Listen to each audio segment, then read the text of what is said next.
Hi, brothers and sisters. I'm Jesse with Living Tree Community Foods here in Berkeley, California. And I'd like to talk today about evolution. It can be said that it's the myth of the late industrial age. The basic mechanism is quite straightforward. Random and chance variations occur, and those that are useful are maintained through natural selection or survival of the fittest. Life is the result of chance.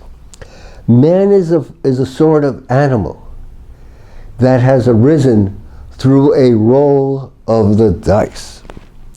This has dominated thought for the last 160 years, ever since the publication of Darwin's Origin of the Species in 1859. Now come to think of it, it's a reflection of what Darwin was seeing when he looked outside of his window.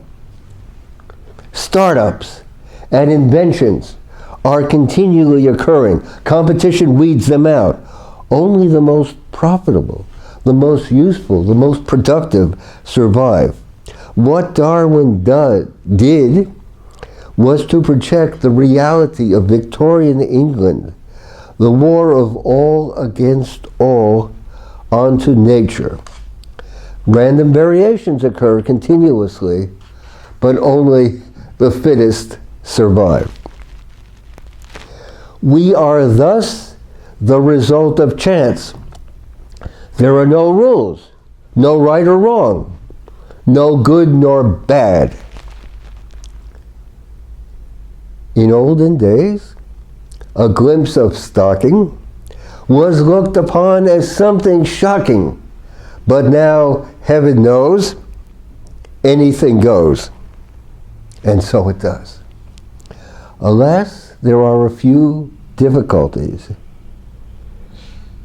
Even in Darwin's time, there were difficulties. One small consideration, the fossil record. The fossil record. It records something rather different. It records a sudden explosion of life in the Cambrian epoch, 540 million years ago. A sudden diversification of marine life when multicellular organisms took over as the dominant actors in ecology. Baffling and embarrassing to Darwin, this event still dazzles us and stands as a major biological revolution on a par with the origin of the cell and self-replication. A myriad of living things all of a sudden came into existence, and this largely without antecedents. But according to Darwin, life is a product of slow, incremental change over an immense period of time. Life evolved from a simple organism and branched out in a sort of tree-like pattern, if you will. The fossil record, on the other hand, shows most animals appearing at more or less the same time, rather than branching out from a simpler form. The major challenge to the theory of evolution is to explain the large-scale changes that lead from one order or one class to another, as the transitional forms are absent more or less in the fossil record. There are plenty of transitional forms at the level of genus and species. Darwin's finches, for example, come to mind, but where are the transitional forms at the level of phylum, class, and order? Darwin, a man of utmost integrity, acknowledged this when he wrote, "The number of intermediate varieties which have formerly existed on the earth must truly be enormous. Why then is not every geological formation and every stratum filled with such intermediate links? Geology assuredly does not reveal any finely graduated organic chain. And this perhaps is the most obvious and gravest objection to what may be urged against my theory. I tip my hat to Darwin. He was a true scholar and a thoroughly honest man. He noted that the fossil record of his time was most imperfect and postulated that further research and exploration would yield evidence in support of his hypothesis, and that if it was not forthcoming, it would constitute a rebuttal. Today, 160 years since the publication of Origin of the Species, Darwin's hypothesis remains controversial. Evolution is still unable to explain the fossil record. Let's go deeper. The debate has shifted from the bones of fossils to the microbiological. The Cambrian explosion is now seen as an information explosion. The information is encoded in the genetic code, the software of life. The code is based upon an alphabet of 4 characters or letters, and the letters are combined to form words, each word consisting of 3 letters. The words are combined in sentences. But then how could a code have arisen through the mechanism of random variation and natural selection? A code, a computer code, any sort of code, presupposes purpose, design, and intelligence. How could there be a code without a programmer? There is another difficulty which Professor Michael Behe has enunciated and explored in detail. He calls it irreducible complexity. Consider any mechanism, a mousetrap or a wristwatch, any mechanism of 2 parts or more. Each part must be in place for it to work. It must be of the proper size, shape, and mechanical properties to enable it to mesh with other parts. This cannot just be mechanical, but electromechanical as well. In many cases, compatibility must include nerve impulses. It seems to me that Darwin cannot account for this. Which came first, the chicken or the egg?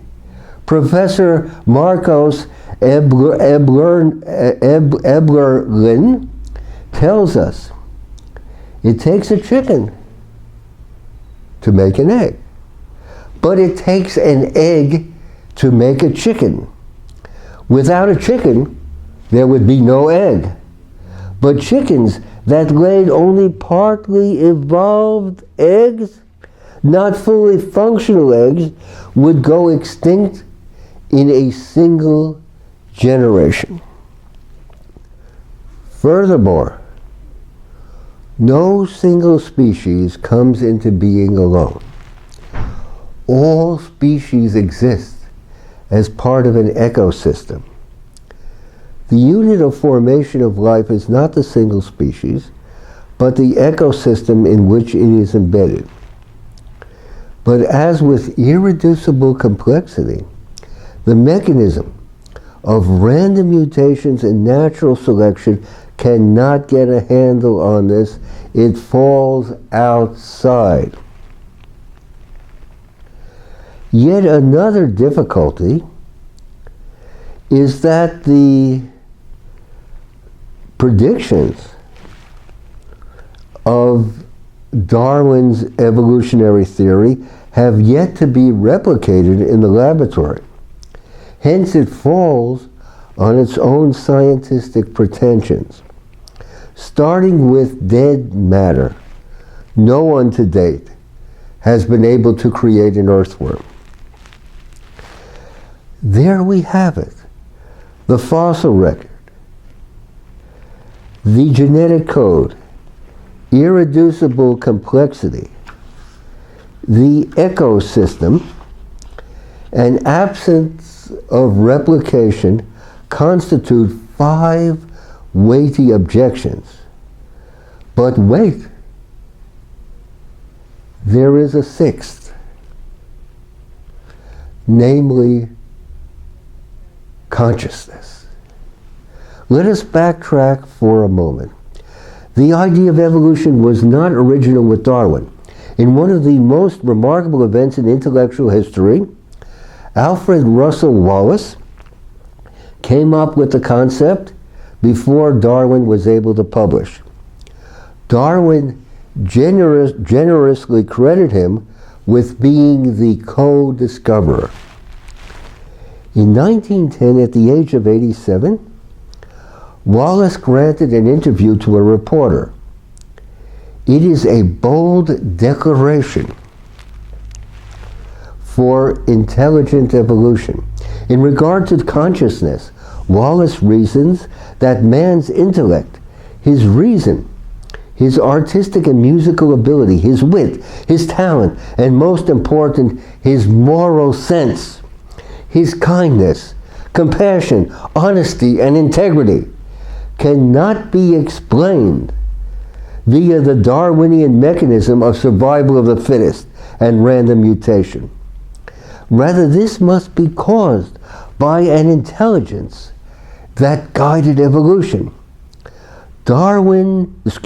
Wallace insisted that man's mind was created by a mind.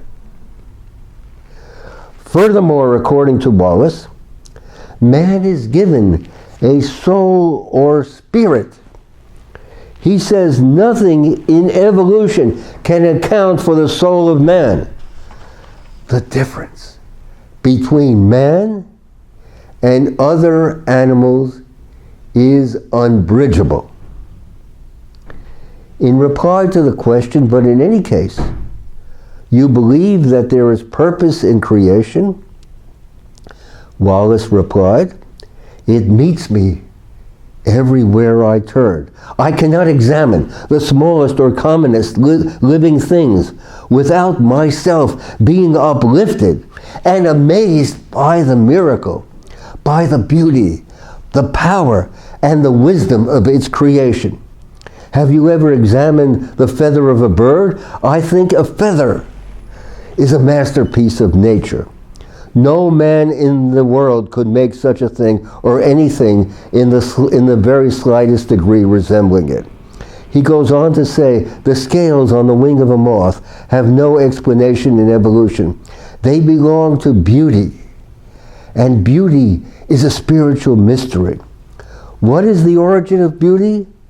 Evolution cannot explain.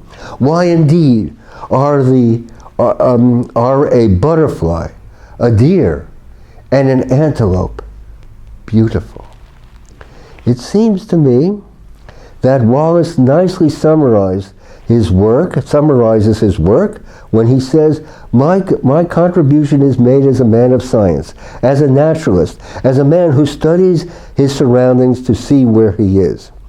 And the conclusion that I reach is this, that everywhere, not here and there, but everywhere, and in the smallest, and in the very smallest operations of nature to which human observation has penetrated, there is purpose and a continual guidance and control.